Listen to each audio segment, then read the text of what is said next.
یہ نہیں کہ ہم جیسے قرآن پاک کے بارے میں کہتے ہیں یا حضور پاک صلی اللہ علیہ وسلم کے بارے میں کہتے ہیں کہ پڑھتے بھی ہیں سنتے بھی ہیں کہ انہوں نے زندگی کے ہر پہلو کے حوالے سے ہمیں ہدایت دی.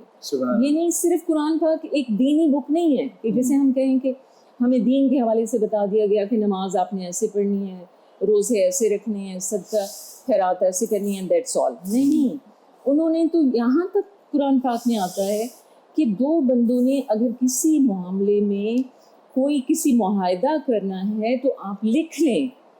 دیکھیں آج کل کے دور میں آپ نے دیکھا ہوگا, ہم پریکٹیکل باتیں کریں نا زندگی سے, کہ دو بندے آپس میں بات کرتے ہیں, کوئی چیز طے کرتے ہیں, کوئی معاہدہ کرتے ہیں, کل کو وہ مکر جاتے ہیں. آپ نے دیکھا ہوگا لوگ ایموجو کر رہے ہیں اداروں کے درمیان, وہ لکھ لیتے ہیں کہ میرا یہ کرایہ نامہ ہے مالک مکان اور کرایہ دار کے درمیان, کل کو کہ ایک فریق مکر نہ جائے. ٹھیک ہے. تو یہاں تک جب ہمارے پاکیزہ مقدس کتاب میں یہاں تک باتیں بتائی گئی ہیں تو سوچیں صحت اور بیماری کے حوالے سے ہمیں کیوں گائیڈنس نہیں ملے. ڈاکٹر صاحب یہ بتائیے گا قرآن و سنت کے حوالے سے بیماریوں اور شفا کے حوالے سے جو عام اصول ہیں ان کے پیچھے کیا فلسفہ کار فرما ہے؟ جی بہت اچھا سوال ہے عزیز صاحب آپ کا. عزیز صاحب اس طرح ہے کہ جب ہم بیماری کی بات کرتے ہیں تو ہمارے مذہب میں اور سنت نبوی کے حوالے سے میں چند چیزیں یہاں پہ حدیثیں اور آیتوں کے حوالے سے آپ کو بتانا چاہوں گی جس سے ہمیں پتہ چلے گا کہ بیماری اصل میں ہے کیا, اور ہمارے دین کے حوالے سے ہمارے حضور پاک صلی اللہ علیہ وآلہ وسلم کی زندگی سے ہمیں کیا معلومات ملتی ہے. تو ایک حدیث میں آتا ہے کہ حضور پاک صلی اللہ علیہ وآلہ وسلم نے فرمایا کہ مسلمانوں کو جو بھی تکلیف, اذیت, اندیشہ, غم اور ملال پہنچے, یہاں تک کہ ایک کانٹا بھی چبھ جائے تو اللہ ان کے سبب ان کی گناہ مٹا دیتا ہے. دیکھیں کتنی بڑی بات ہے. ہم بیماری کو آزمائش سمجھ لیتے ہیں, امتحان سمجھ لیتے ہیں. کئی لوگ رونا دھونا شروع کر دیتے ہیں کہ ہم پہ آئی ہے, اس کا مطلب ہے اس سے ہمارے دشمن خوش ہو رہے ہیں, یہ اللہ تعالیٰ نے پتہ نہیں کیوں مجھے آزمائش میں ڈال دیا ہے. مطلب ان کو یہ نہیں پتا کہ بیماری کا کتنا اجر ہے, اس پہ صبر کرنے کا کتنا اجر ہے. اس میں یہ بات نہیں ہم کہہ رہے کہ قرآن اور سنت سے علاج کی طرف جانا منع ہے. میں صرف پہلے یہ بات کرنا چاہ رہی ہوں علاج سے پہلے کہ بیماری کو آزمائش, مصیبت یا منحوس سمجھنا غلط چیز ہے. اس کا علاج کرنا بالکل سنت ہے, اس طرف جانا چاہیے, وہ ہم آگے چل کے بات کریں گے. اچھا عزیز صاحب ایک اور حدیث پاک میں آتا ہے کہ حضور پاک صلی اللہ علیہ وآلہ وسلم نے فرمایا اللہ پاک جب اپنے بندے کے ساتھ بھلائی کرنا چاہتا ہے تو اسے بیماری میں مبتلا کر دیتا ہے. مطلب اللہ کی توجہ کا مرکز ہوتا ہے وہ شخص جو بیمار ہوتا ہے. تو اللہ تعالیٰ کے تو ہر کام میں مصلحتیں ہیں, حکمتیں ہیں, لیکن ہم نہیں سمجھتے. آج کل کے دور میں جسے ہم تیز دور کہہ رہے ہیں کہ جس میں لوگوں کے پاس وقت نہیں ہے, کیا جیسا ہم سوچتے ہیں کہ بیماری کیوں آئی, کیا اللہ تعالیٰ کی توجہ ہم پہ ہے؟ نہیں, ہم اس کو نیگیٹو سوچتے ہیں, دنیا کے کسی نقصان کا پیش خدمت سمجھتے ہیں. اچھا اسی طرح ایک اور حدیث میں آتا ہے کہ حضور پاک صلی اللہ علیہ وسلم نے فرمایا کہ ایک دن کا بخار مومن کی تمام خطائیں دور کر دیتا ہے.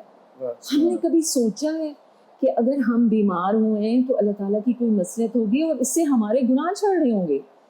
ہمارے پاس اتنا وقت ہی نہیں ہے. پھر دوسری بات میں سمجھتی ہوں کہ ہمارے پاس اتنی معلومات بھی نہیں ہیں, ہمارے تعلیم میں یہ چیزیں نہیں ہیں جس میں ہمیں بچپن سے بتایا جائے کہ بیماری اللہ تعالیٰ کی طرف توجہ کرنے کے لیے بھی ہو سکتی ہے, یہ ہمارے گناہ مٹانے کے لیے بھی ہو سکتی ہے, یہ ہمارے اجر کا سبب بھی ہو سکتی ہے. ٹھیک ہے, تو سب سے پہلے تو یہ ایک شاعر کا بڑا خوبصورت شعر ہے کہ یہ تیرا جسم جو بیمار ہے تشویش نہ کر, یہ مرض تیرے گناہوں کو مٹا دیتا ہے. شاعر بھی پہلے ایسے تھے جو سمجھتے تھے کہ واقعی بیماری جو ہے وہ ایک آزمائش نہیں ہے بلکہ یہ گناہ کو مٹانے کا ایک ذریعہ ہے. اچھا اسی حوالے سے میں ایک واقعہ میں نے پڑھا ایک صحابی کا کہ ایک صحابی کی شادی ہوئی اور کچھ عرصے بعد وہ گھر پورا دن اپنے کام میں رہتے تھے, دیر سے آتے تھے. تو جب ایک دن وہ گھر آئے تو وہ بہت تھکے ہوئے تھے اور بیڈ پہ لیٹے ہی تھے تو ان کی وائف آئی, انہوں نے کہا آپ نے کھانا کھانا ہے؟ انہوں نے کہا پہلے مجھے پانی لا دیں.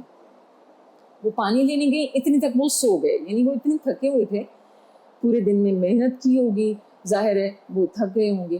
اب وہ خاتون جو ہیں وہ پانی کا پیالہ لے کے کھڑی رہیں. اچھا پوری رات گزر گئی, وہ صحابی ان کی آنکھ نہیں کھلی کیونکہ وہ تھکے ہوئے تھے. جب ان کی آنکھ کھلی تو تقریباً تہجد کا وقت ہوگا. تو وہ بڑے حیران ہوئے کہ آپ ادھر ابھی تک کھڑی ہیں پانی لے کے. تو اس نے کہا کہ آپ نے پانی مانگا تھا تو ظاہر ہے مجھے تھا کہ کسی وقت بھی آپ کی آنکھ کھل جائے گی, تو آپ نے کھانا بھی نہیں کھایا تو میں اس لیے کھڑی ہوں. تو ان صحابی نے کہا کہ آج آپ نے مجھے بہت زیادہ خوش کیا ہے کہ آپ میری اتنی فرما بردار بیوی ہیں, تو آج میں چاہتا ہوں کہ آپ کی کوئی بہت پرانی خواہش ہے یا میرے زندگی میں آنے کے بعد آپ کی کوئی دنیاوی خواہش ہے تو وہ مجھے بتائیں. تو ان کی وائف نے کہا کہ میں چاہتی ہوں کہ آپ مجھے طلاق دے دیں. اب صحابی یہ سن کر بہت ہی پریشان ہوئے کہ میں تو ان کی کوئی خواہش پوری کرنا چاہ رہا تھا, لیکن انہوں نے تو بہت عجیب بات کر دی ہے. خیر وہ بہت پریشان ہوئے. پھر انہوں نے سوچا کہ کیوں نہ حضور پاک صلی اللہ علیہ وسلم کے پاس میں ان کو لے جاؤں اور ہم دونوں چل کے بات کریں, کیونکہ مجھے ہمت نہیں ہو رہی کہ میں ان سے پوچھوں کہ یہ کیوں طلاق مانگ رہی ہیں مجھ سے. اچھا وہ حضور پاک صلی اللہ علیہ وسلم کی خدمت میں حاضر ہونے کے لیے چل پڑے. راستے میں ان صحابی کے پاؤں پہ ایک پتھر لگا اور ان کے پاؤں سے خون نکلنا شروع ہو گیا.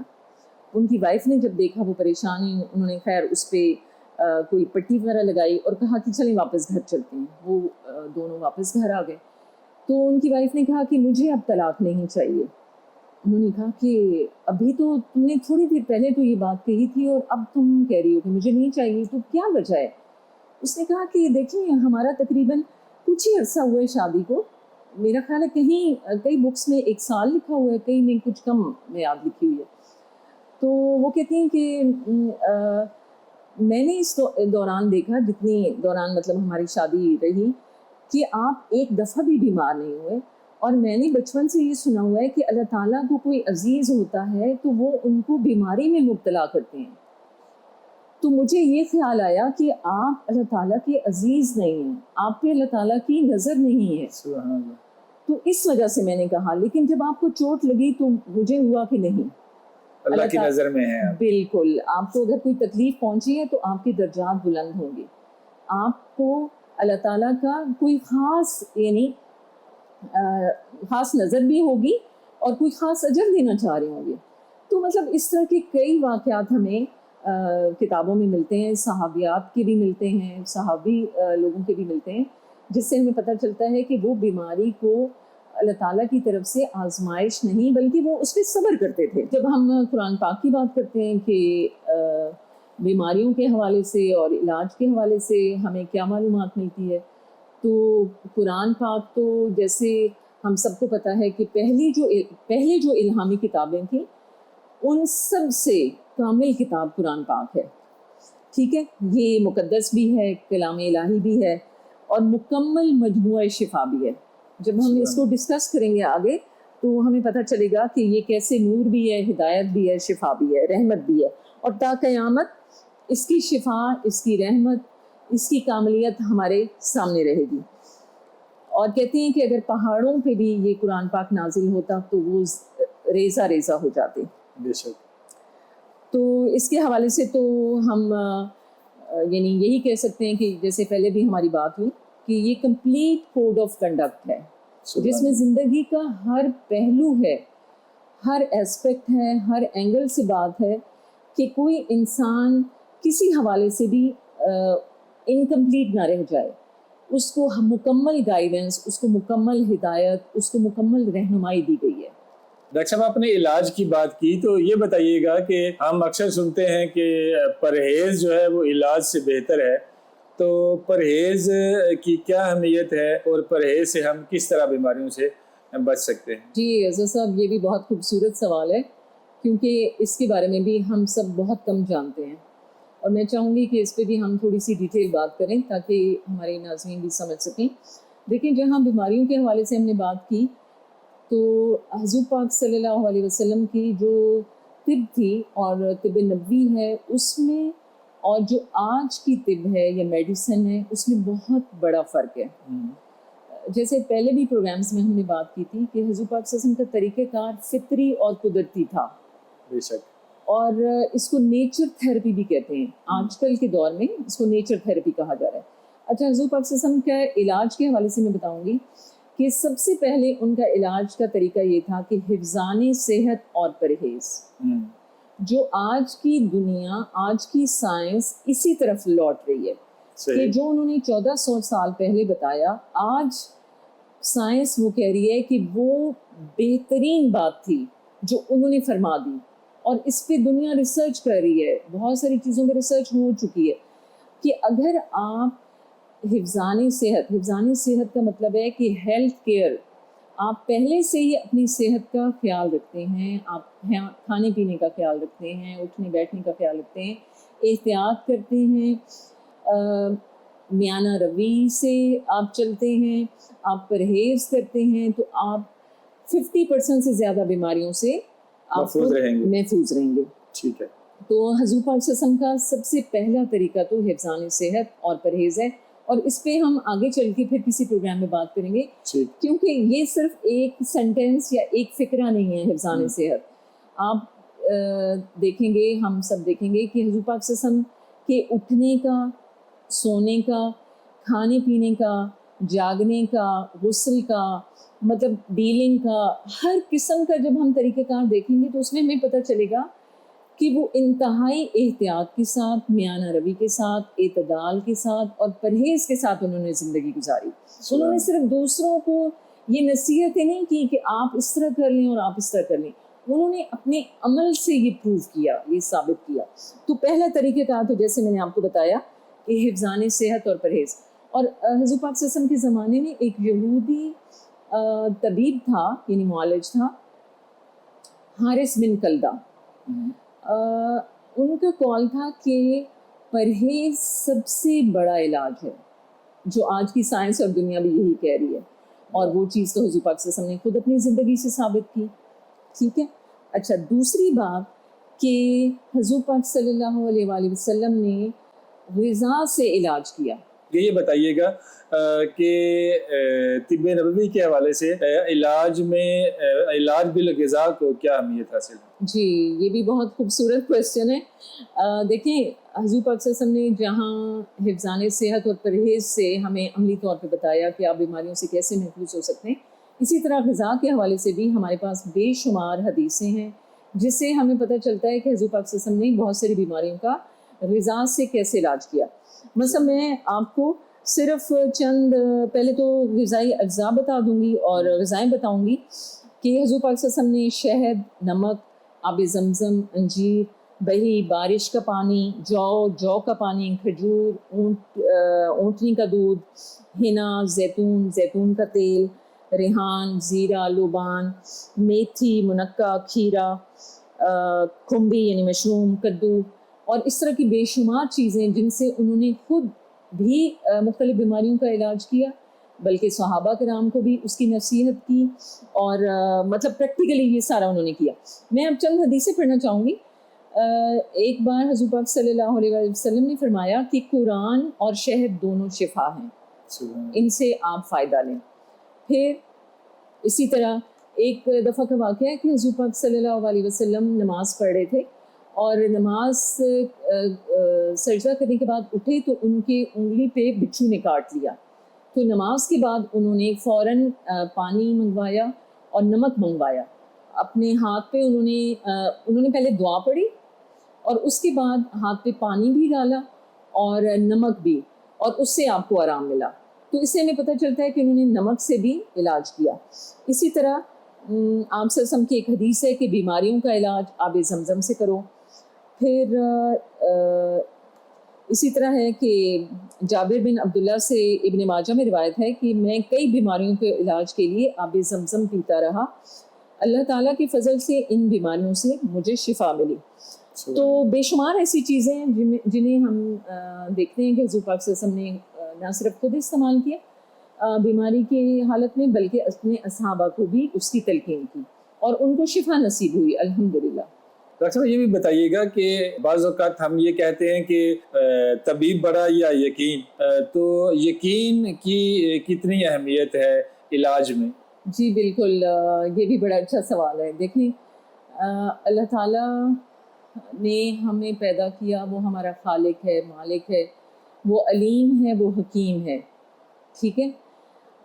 اگر ایک بیماری ہوتی ہے جیسے میں نے پہلے کہا کہ اس میں اللہ تعالیٰ کی مصلحت ہے، اور اگر ہمیں اللہ پہ یقین نہیں ہے، ہم کہتے ہیں کہ وہ کن فیکون ذات ہے، اس کی لامحدود وسائل ہیں، پوری دنیا اس کے کنٹرول میں ہے، ٹھیک ہے؟ تو جب ہم اللہ سے رابطہ نہیں رکھیں گے، اس پہ یقین نہیں رکھیں گے، اس پہ بھروسہ نہیں کریں گے، تو ہم کبھی بھی بیماری سے نکل نہیں سکتے، ہم کبھی بھی شفا نہیں حاصل کر سکتے۔ اس سلسلے میں بھی مجھے ایک واقعہ یاد آیا ہے حضرت موسیٰ علیہ السلام کا۔ ان کے دور میں ایک شخص نے، ظاہر ہے ان کی امت کو تو پتہ تھا کہ وہ اللہ تعالیٰ کے پاس جاتے تھے، کوہ طور پہ اللہ تعالیٰ سے باتیں کرتے تھے، تو لوگ مختلف سوال ان سے کرتے ہوتے تھے۔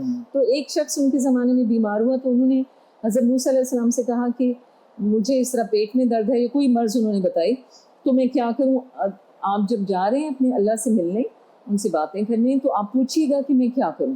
حضرت موسیٰ علیہ السلام جب واپس آئے تو انہوں نے اس شخص کو بتایا کہ فلاں جو پہاڑ پہ بوٹی ہے، تم نے جڑی بوٹی، وہ تم نے لینی ہے، اس کے پتوں کو لینا ہے، اس کے مسل کے پانی کے ساتھ تم نے پی لینا ہے، تو انشاءاللہ تعالیٰ اللہ تعالیٰ کو اگر منظور ہوا تو تمہیں شفا مل جائے گی۔ تو اس شخص نے اسی طرح کیا، وہ جڑی بوٹی کے پتے لیے اور مسل کے اس نے استعمال کر لی۔ اچھا، کچھ ہی عرصہ بعد اس کو دوبارہ یہ مرض ہوا، اس کو دوبارہ درد ہوا۔ اس نے حضرت موسیٰ علیہ السلام نے تو اس کو بتا دیا تھا، اس نے اسی جڑی بوٹی کے پتے لیے اور اس نے مسلے اور پانی کے ساتھ پی لیا، لیکن اس کو شفا نہیں ہوئی۔ وہ حضرت موسیٰ علیہ السلام کے پاس دوبارہ گیا اور اس نے کہا کہ جیسے کچھ عرصہ پہلے میں بیمار ہوا تھا، میں نے آپ سے پوچھا تھا اور آپ نے اپنے اللہ سے پوچھا تھا اور مجھے بتایا تھا کہ اس جڑی بوٹی کے پتے لے کے اس طرح کر لیں، میں نے کیے، لیکن میں نے اس دفعہ جب کیا ہے تو مجھے شفا نہیں ہوئی۔ تو آپ نے تو کہا تھا اس بوٹی میں شفا ہے۔